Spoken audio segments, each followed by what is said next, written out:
Well, if you had a New Year's resolution to be more financially fit, we're here to help you make that happen today. We sure are. Al Riddick from Game Time Budgeting is here with some tips for creating a new money story for yourself in 2024. And good morning, Al. I like this. Good morning to you too as well. It's glad to be back. Absolutely. So how do you suggest that we go about creating a new money story for ourselves in the new year? So I'm going to introduce something new this morning. It's called a 3-act structure that people use when they're telling a story. So the first part of this act is called the exposition. That's where you're giving the audience a little bit of background information, right? So because you're trying to write a new story in 2024, you have to ask yourself 3 questions. Okay. Number 1, what behaviors did I learn about money as a child? Because a lot of times what you learn as a child, it impacts how you live your adult life as it relates to money. Okay. Number 2, what behaviors do I need to modify as an adult to produce different results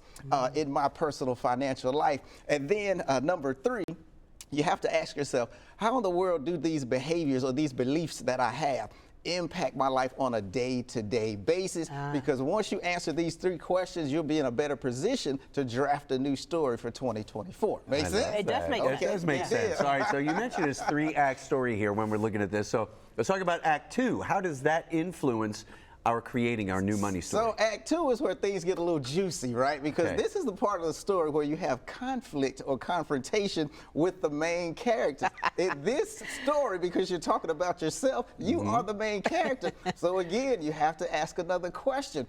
What area in my life is causing the most concern? So as an example, for a lot of people, debt is like the #1 issue in a lot of people's lives. So I was, just to give you a quick example, I was working with a young lady that was referred to me out of the state of Florida.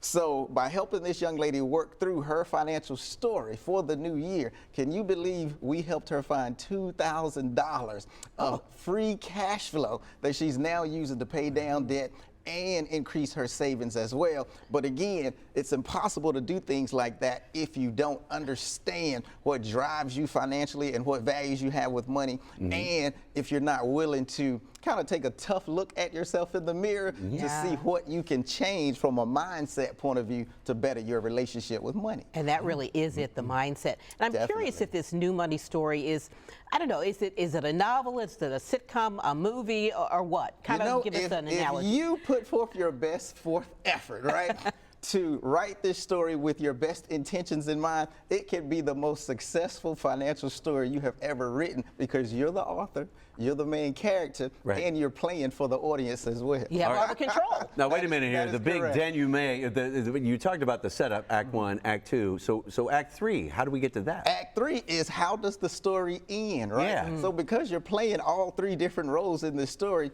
if you want the main character, which is yourself, to put together a system so that they can save more money for retirement, write the script that way. If you want to help this person, meaning yourself, set aside more money in their emergency fund, write the script that way. And last but not least, if you want to help this person pay down more debt throughout the year, what activities will this person engage in during Act 2 so that they can create the financial life they want in the future? It's just that simple. I love it. Kid you not. Going from a tragedy to a comedy. It's all perspective, just like that, right? Yeah. But it's a whole production, right? It is a production that never stops. That never stops. So if we want more information about how this Act 1, Act 2, Act 3, anything having to do with your company, how can we reach out to you? Very simple. Just reach out via phone, 513-813-3275, and you will get a live human that answers, or just hit the website, gametimebudgeting.com.